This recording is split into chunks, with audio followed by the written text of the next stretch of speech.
नमस्कार, news room live में आपका स्वागत। मैं राहुल ओझा आपके साथ। छपरा में एक बार फिर से शराब कांड का मामला सामने आया है, जिसमें एक की मौत हो गई है। बताया जा रहा है कि 2 लोग ऐसे हैं जिनकी आंख की रोशनी चली गई है। शराब पीने से 24 घंटे में एक व्यक्ति की मौत हो गई है, जबकि 2 लोग की आंख की रोशनी चली गई है। मामले की जांच के लिए पुलिस टीम इब्राहिमपुर गांव रवाना हुई है।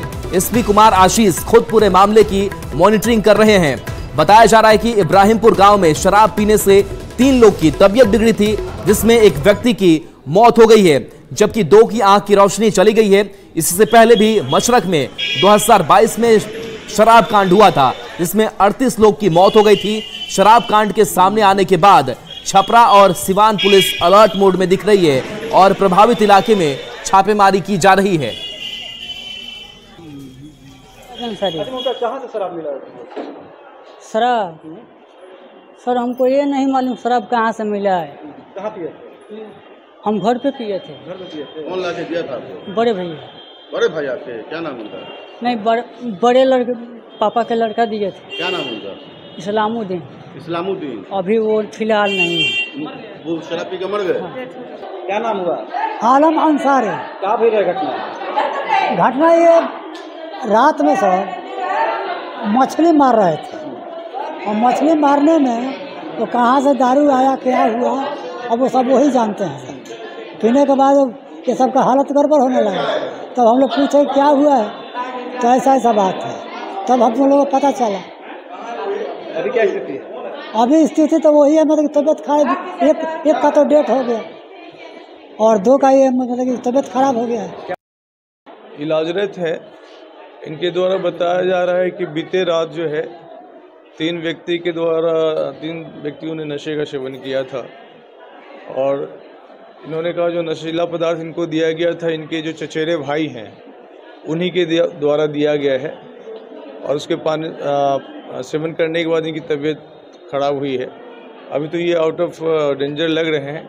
एक व्यक्ति के बारे में भी हम लोग सत्यापन और तफ्तीश कर रहे हैं, जो गाँव पे हैं। अभी छपरा के मशरक थाना क्षेत्र के इब्राहिमपुर गांव में एक बार फिर शराब कांड की बू आ रही है। वहां से 2 पेशेंट्स को सदर अस्पताल लाया गया। मैं दिखाना चाहूँगा यही 2 पेशेंट हैं, मुमताज और शमशाद। दोनों जो पेशेंट्स हैं उनको अस्पताल में भर्ती कराया गया है। शराब हम गए नहीं थे, घर पे ही पिए थे। कौन लाया? भाई लोग दिए थे हमको पीने के लिए। तो जो दिया वो कहाँ है? वो अब नहीं है। सुबह होते होते मैं इंजेक्शन भी लिया तो गैस बन गया होगा पेट में, और सुबह फिर मैं कौन पिया था मैंने शराब? एक बगल में है, एक हम है, शमशाद, मुमताज और इस्लामुद्दीन। मुमताज है जिनके आंख से दिखाई नहीं दे रहा। जैसा कि बताया गया था कि एक छोटी सी पार्टी की गई थी, इनके द्वारा मछली पार्टी की गई थी। उनके फादर भी मौजूद है, उनसे भी हम बात करते हैं। भैया कैसे क्या खिले रहे लोग जब दारू पी रहे क्या खिले रहे? मछली मार रहे रात में मछली मरले वाला। हाँ, मछली खिले वाला मछली खैले वाले आप सब कार्यक्रम कैले वाले। इसके पिता है आलम अंसारी, जिनका कहना है कि मछली पार्टी की गई थी, उसी में शराब लाया गया था, शराब पी गई थी। लेकिन सबसे बड़ी बात है कि सिवान के भगवानपुर इलाके में भी 2 लोगों की मौत की खबर आ रही है। छपरा में भी एक व्यक्ति की मौत हो गई है। प्रशासन पूरी तरह से अलर्ट पर। एक बार फिर दिखाना चाहिए, देखिए पूरी डॉक्टरों की टीम जो है मरीजों के इलाज में लगी हुई है, और जो मरीज है उनको उचित ट्रीटमेंट देने की कोशिश की जा रही है। और सबसे बड़ी बात है कि जिला प्रशासन ने अस्पताल को पूरा अलर्ट कर दिया है, ताकि अन्य भी अगर पेशेंट्स आते हैं तो उनकी इलाज की मुकम्मल व्यवस्था की जा सके। संतोष गुप्ता, न्यूज़ 18। देखिए, ये अस्पताल की तस्वीर आप तक पहुंचा रहे थे, और देखिए इस घटना के बाद से कई सवाल भी खड़े हो रहे हैं। न्यूज़ 18 पूछता है कि शराब से जो मौत हो रही है उसका सिलसिला थमने का नाम क्यों नहीं ले रहा है। सवाल ये भी कि रोक के बाद भी कैसे आखिर शराब बिक रही है, और सवाल ये भी कि 2022 के शराब कांड के बाद आखिर प्रशासन क्यों नहीं जागा और मौत लगातार हो रही है। अवैध शराब बिक्री पर रोक क्यों नहीं लगी, और इसके साथ साथ सवाल यह भी कि मौत के बाद छापेमारी क्या सिर्फ आई वॉश नहीं है, और सवाल यह कि शराब को लेकर प्रशासन सजग क्यों नहीं है। और सवाल देखिए ये भी खड़े हो रहे हैं कि कब तक आखिर शराब से मौत होती रहेंगी और यह आंकड़ा बढ़ता रहेगा। शराब माफिया पर कार्रवाई कब तक होगी, और चुनाव से पहले शराब कांड कहीं साजिश तो नहीं, यह भी सवाल है। और कब तक शराब से मौत होती रहेगी। और देखिए ये खबर हमने छपरा की बताई, सिवान से भी कुछ ऐसी ही तस्वीर सामने आई है जहां सिवान में मौत का आंकड़ा और ज्यादा बढ़ गया है। यानी कि यहां पर 2 लोगों की मौत की खबर जो है वो सामने आ रही है, वहीं 5 लोगों की इलाज की बात सामने आ रही है। ग्रामीण जहरीले शराब से करीब 6 से ज्यादा व्यक्ति की मौत और कई लोगों की हालत गंभीर होने की बात कह रहे हैं। घटना की सूचना मिलते ही सिवान के डीएम और एसपी घटनास्थल पर पहुंचकर मामले की जांच में जुट गए हैं। वहीं कई गांव में छापेमारी हो रही है। अभी तक 2 लोगों की मौत की बात सामने आ रही है। इस घटना में अभी आधिकारिक पुष्टि नहीं हुई है। घटना भगवानपुर थाना क्षेत्र के अलग अलग गांव में हुई है। मृतकों की बात करें तो कौड़िया पंचायत के बसटोली गांव के 2 व्यक्ति बताए जा रहे हैं। मिली जानकारी के अनुसार मृतकों की संख्या बढ़ सकती है। ग्रामीण स्थानीय चौकीदार और पुलिस पर शराब माफियाओं को संरक्षण देने का भी आरोप लगा रहे हैं। और चलिए सीधे आपको राजधानी पटना लिए चलते हैं, जहां पर प्रशांत किशोर अपने उम्मीदवारों की घोषणा कर रहे हैं। बता दें कि 4 विधानसभा सीटें जिस पर उपचुनाव, सीधी तस्वीर वहां से देखिए। एसके सिंह, श्री कृष्ण सिंह आज तरारी विधानसभा कॉन्स्टिट्यूएंसी के लिए जन स्वराज पार्टी का उम्मीदवार बनने को तैयार हुए हैं। देश के लिए आर्म्ड फोर्सेस से ज्यादा कमिटेड और कोई नजर नहीं आता। और लेफ्टिनेंट जनरल एसके सिंह ने as vice chief of armed staff of Indian army के पद से होते हुए अपना कार्यभार समाप्त किया था। हमें इस बात से बेहद खुशी है कि उन्होंने तरारी कॉन्स्टिट्यूएंसी को रिप्रेजेंट करना स्वीकार किया है। मैं उनसे रिक्वेस्ट करूंगा कि वो 2 शब्द अपने बारे में कहें। Lieutenant general SK Singh.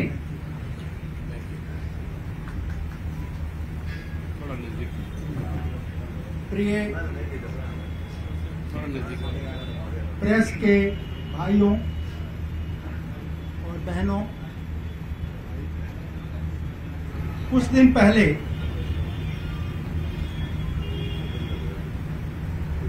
प्रशांत जी से मेरी मुलाकात हुई और जिस तरह से ये काम बिहार में कर रहे हैं हर बिहारी।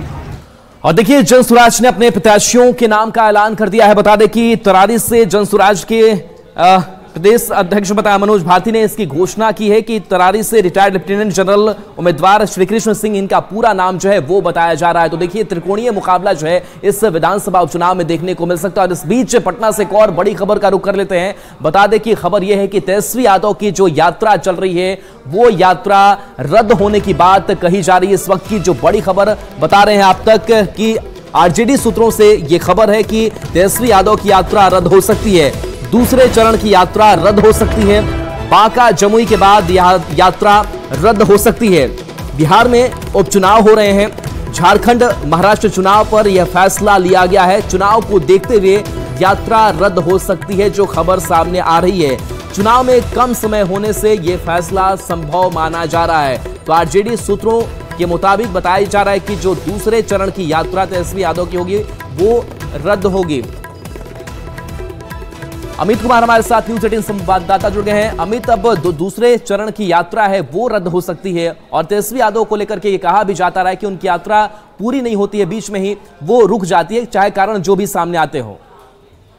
देखिए बिल्कुल एक बार फिर से वही तस्वीर जो है वो नजर आ सकती है। ये जो आरजेडी सोर्सेज हैं हमारी, उनसे जो जानकारी मिली है कि जो बिहार में 4 सीटों पर उपचुनाव होने हैं, झारखंड में जो चुनाव है विधानसभा के और महाराष्ट्र में जो विधानसभा के चुनाव है, उसको देखते हुए तेजस्वी यादव ने अपनी जो यात्रा है दूसरी चरण की यात्रा है संवाद कार्यक्रम उनका कार्यकर्ताओं के साथ, तो उसे वो रद्द कर सकते हैं और आज संभवतः इस पर वो अपना फैसला लेंगे।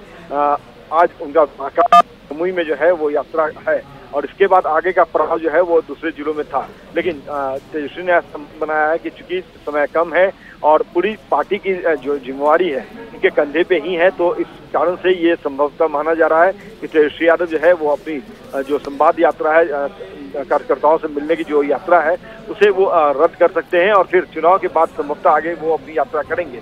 क्योंकि कल ही उनसे जब वो पटना से बांका के लिए रवाना हो रहे थे तो उस दौरान उनसे जो बात की थी हमने, तो उन्होंने कहा था कि हमारी ये यात्रा जो है वो पूरी होगी और उसके बाद वो कार्यकर्ताओं से मिलने के बाद पब्लिक के बीच जाएंगे, यानी कि नवंबर दिसंबर में वो आम लोगों के बीच जाएंगे और जहां पर जाकर के उनकी नब्ज को टटोलेंगे। क्योंकि चुनाव अगले वर्ष होने बिहार में भी, तो इसी को देखते हुए वो इस तरह के स्ट्रेटेजी बनाए हैं। लेकिन जो अभी जानकारी मिल रही है, ताजा जानकारी, कि बिहार में 4 सीटों पर उपचुनाव, झारखंड में विधानसभा चुनाव और महाराष्ट्र में विधानसभा चुनाव, इसको देखते हुए तेजस्वी यादव जो है अपनी दूसरे चरण की यात्रा बांका और जमुई के बाद रद्द कर सकते हैं, जिस पर थोड़े देर बाद ही निर्णय उनका सामने आ जाएगा। अगर ऐसा होता तो आज देर रात तक वो पटना आ भी सकते हैं। जी चलिए, बिल्कुल शुक्रिया अमित इस अपडेट के लिए आपका। तो देखिए, दूसरे चरण की यात्रा जो है वो रद्द हो सकती है। बता दें कि उपचुनाव के मद्देनजर ये फैसला संभव माना जा रहा है।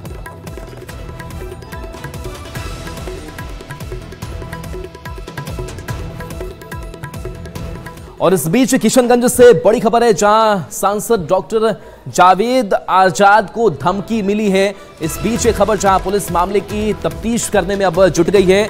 बता दें कि सोशल साइट पर सांसद डॉक्टर जावेद को हत्या की धमकी दी गई है। युवक ने खुद को अलकायदा आतंकी बताया है।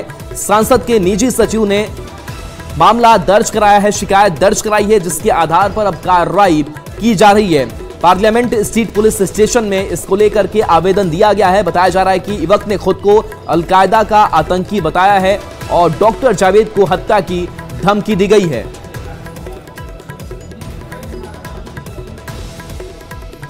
तो किशनगंज से ये बड़ी खबर, जहां सांसद डॉक्टर जावेद आजाद को धमकी मिली है और इस धमकी के बाद से उनके निजी सचिव ने इस पूरे मामले को लेकर के शिकायत दर्ज कराई है। बता दें कि पार्लियामेंट स्ट्रीट पुलिस स्टेशन में आवेदन दिया गया है। सोशल साइट के जरिए इस धमकी को दी गई है और कहा गया है कि आपको जान से मार देंगे, हत्या की धमकी दी गई है।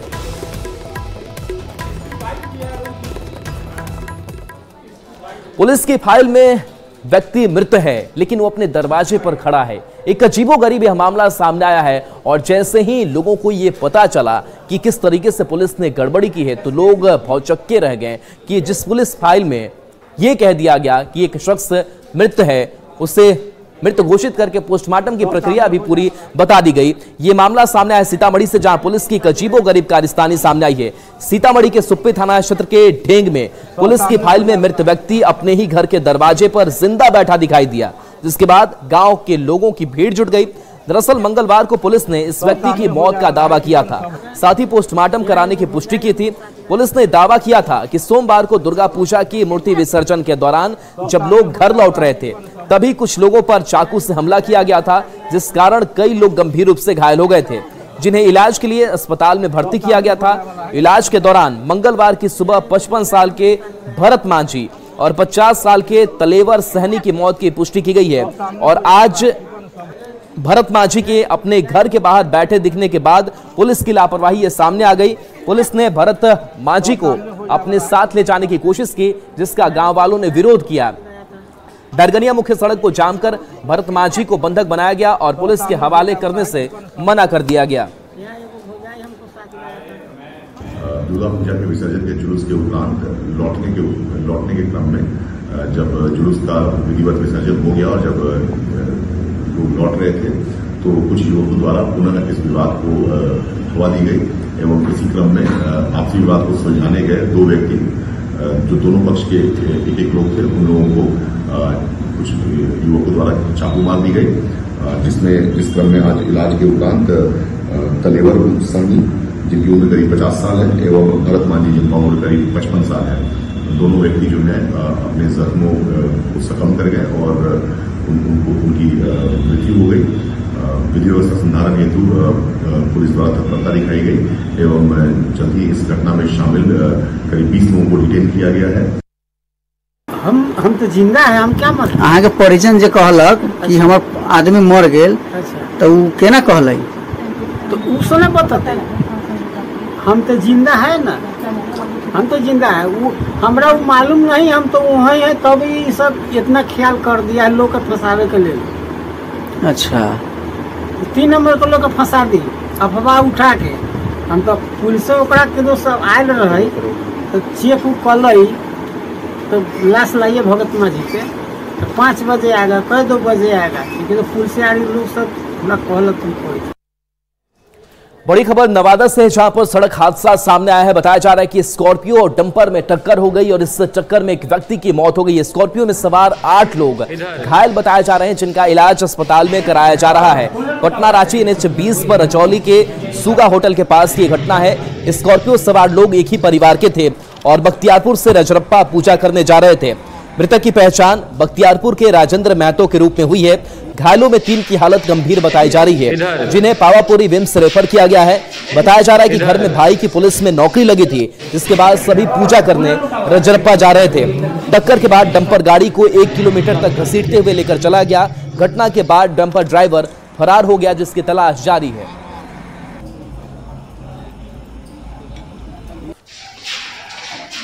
खबर पटना से है, जहां पर एक पति और 2 सगी बहन आपस में ही भिड़ गई कि ये मेरा है तो ये मेरा है। हाई वोल्टेज जो ड्रामा है वो घंटों तक चलता रहा और लोग भी वहां पर जुटे रहे। इसे लेकर दीघा थाने में घंटों हाई वोल्टेज ड्रामा चला। कभी छोटी बहन पति पर साथ रहने का दबाव डाल रही थी तो कभी बड़ी बहन अपनी दावेदारी जता रही थी। मामले को सुलझाने पहुंची महिला संगठन भी हाई वोल्टेज ड्रामे में शामिल रही। बाद में पहली पत्नी के आवेदन के आधार पर पुलिस ने आरोपी पति नीरज कुमार को प्रताड़ना के आरोप में न्यायिक हिरासत में भेज दिया। पिंकी देवी का आरोप है कि नीरज उसकी छोटी बहन के साथ 1 साल से घर से भागकर लिव इन रिलेशनशिप में है। छोटी बहन भी शादी टूटने के बाद अकेले रह रही थी। थाने में छोटी बहन भी नीरज के साथ रहने की जिद पर अड़ी रही। किसी तरह पुलिस ने पति को हिरासत में लिया और मामले को सुलझाया गया।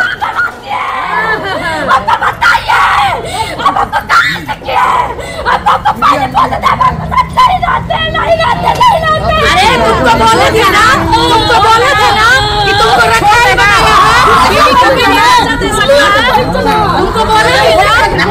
तुमको बोले थे ना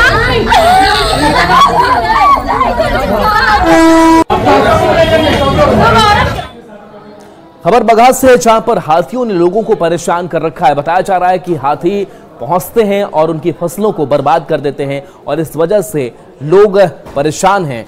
बता दें कि जंगली हाथियों का झुंड पहुंचने से ग्रामीणों में हड़कंप भी है।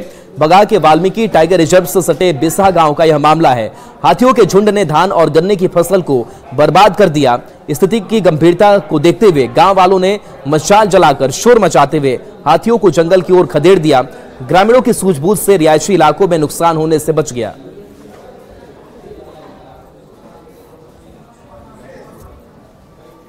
एक और खबर बगहा से है, जहां पर एक मगरमच्छ का सुरक्षित रेस्क्यू किया गया। हालांकि इस मगरमच्छ को देखते ही लोगों में दहशत हो गया। लोग ये चाह रहे थे कि इसका जल्द से जल्द रेस्क्यू किया जाए और इसे पानी में छोड़ दिया जाए, और हुआ भी ऐसा ही। तस्वीर आप तक पहुंचा रहे हैं, जहां पिपरा गांव के विकास वैभव चौराहा के पास से एक तालाब से ग्रामीणों ने मगरमच्छ का सुरक्षित रेस्क्यू किया और मगरमच्छ को मुख्य तिरहुत नहर में सकुशल छोड़ दिया गया। बताया गया कि बाढ़ के पानी के साथ बहकर मगरमच्छ तालाब में पहुंच गया है। नहर है, इसमें काफ़ी मगरमच्छ रहते हैं। यहाँ से मगरमच्छ निकल करके कभी ट्रेन का शिकार हो जाते हैं। आज यहाँ IPS विकास वैभव चौराहा के बगल में एक तालाब है, उसी में यह मगरमच्छ निकल करके प्रवेश कर गया था। ग्रामीणों के सहयोग से हम लोग मिल करके उसका रेस्क्यू किए हैं और सकुशल उसको पुनः इस तिरहुत नहर में हम लोग छोड़ दिया है। खबर कैमूर से है, जहां टोल प्लाजा से ट्रक से भारी मात्रा में शराब की बरामदगी हुई है और इस पूरे मामले को लेकर के अब आगे कार्रवाई की जा रही है। शराब तस्करी बिहार में रुकने का नाम नहीं ले रही है और ऐसे में लगातार अब एक्शन भी देखने को मिल रहा है। मोहनिया टोल प्लाजा की यह घटना सामने आई है। पुलिस ने इस दौरान ट्रक से भारी मात्रा में शराब बरामद की। पुलिस ने ट्रक से करीब 3010 लीटर शराब बरामद की है, जिसकी कीमत करीब 25 लाख रुपए आंकी जा रही है। पुलिस ने इस दौरान 2 लोगों को भी गिरफ्तार किया है। पुलिस को ट्रक से करीब 21,000 कैश भी बरामद हुआ है। जानकारी के मुताबिक शराब हिमाचल से पूर्णिया की तरफ जा रही थी। सड़े हुए शेड के अंदर शराब की पेटियाँ रखी हुई थी, उससे शराब बरामद हुआ। शराब की कितनी मात्रा से? शराब की मात्रा 3010 लीटर है और इसके साथ 2 चालक को भी गिरफ्तार किया गया है तथा उनके पास से 26,000 रुपया लिया। कितने का शराब होगा सर? लगभग 20 से 25 लाख के शराब का भी अनुमानित कीमत है। और देखिए, भोजपुर के तुरारी विधानसभा सीट की अगर बात करें तो यहां पर उपचुनाव होना है, क्योंकि सुदामा प्रसाद अब विधायक से सांसद बन गए हैं। लिहाजा यह सीट खाली है और इस बार उपचुनाव जो है वो होने हैं। 13 नवंबर की वो तारीख होगी जब मतदान इस सीट के लिए किया जाएगा। बता दें कि डीएम ने बताया कि उपनिर्वाचन को लेकर 18 अक्टूबर को सूचना जारी कर दी जाएगी और इसके साथ ही नामांकन की प्रक्रिया भी शुरू हो जाएगी। चुनाव को लेकर नामांकन की आखिरी तारीख 25 अक्टूबर निर्धारित की गई है और नाम के निर्देशन पत्र के समीक्षा की तिथि 28 अक्टूबर और नाम वापसी की तिथि 30 अक्टूबर रखी गई है। 147 मतदान केंद्र तरारी प्रखंड के हैं और 99 मतदान केंद्र सहार प्रखंड के हैं। इसमें रूरल मतदान केंद्र 303 है और अर्बन मतदान केंद्र 28 है। अभी जो कुल निर्वाचक हैं इस विधानसभा अंतर्गत वो 3,08,907 है। और हम लोग का प्रयास रहेगा और हम लोग पूरे तरह से कमिटेड है कि किसी तरीके से भी प्रलोभन देकर या डरा धमका देकर जो भी वोटर्स हैं उनको प्रलोभित नहीं किया जाए। इसलिए हम लोग का टीम लगातार उसमें विजिट करते रहेंगे ताकि जितने भी कैश के मूवमेंट होते हैं उन सब पे हमारी नज़र रहेगी। और इसके साथ साथ पूरी टीम हम लोग वहाँ पे जिला प्रशासन के साथ पुलिस प्रशासन की टीम वहाँ कार्यरत है और ये लगातार कार्रवाई करती जाएगी।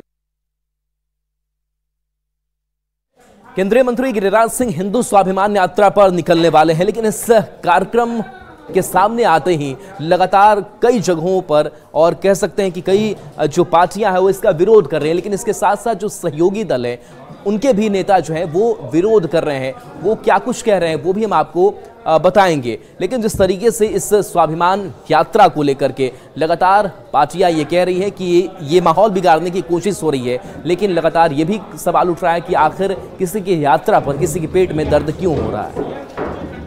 अपना यात्रा है हम निकालें अलग है, लेकिन उस यात्रा में सबको अच्छा मैसेज दें। मैं यही कहूँगा, यात्रा देखिए हिंदू हो मुसलमान हो सिख हो, अपना उनका नेचर में हम नाम दें, कोई बात नहीं है। कोई कुछ और नाम दे रहा है नाम दे, लेकिन नाम से मतलब ये है कि हमेशा पुरुषोत्तम राम भगवान ने भी इस बात को कहा है, भाईचारा मोहब्बत की बात की। अगर आप मानते हो तो भाईचारा, किसी का नुकसान नहीं होना चाहिए। मेरे कहने का मतलब ये चंद दिन की जिंदगी है, सबको जाना है। जो धार्मिक ग्रंथ है जिसको मैं मानता हूँ, धर्म को मानता हूँ, जिस महापुरुष को मानता हूँ, उनका मैं संदेश को भी लेकर चलूँ। और चलिए छोटे से ब्रेक का वक्त है, चलते वापस आते हैं।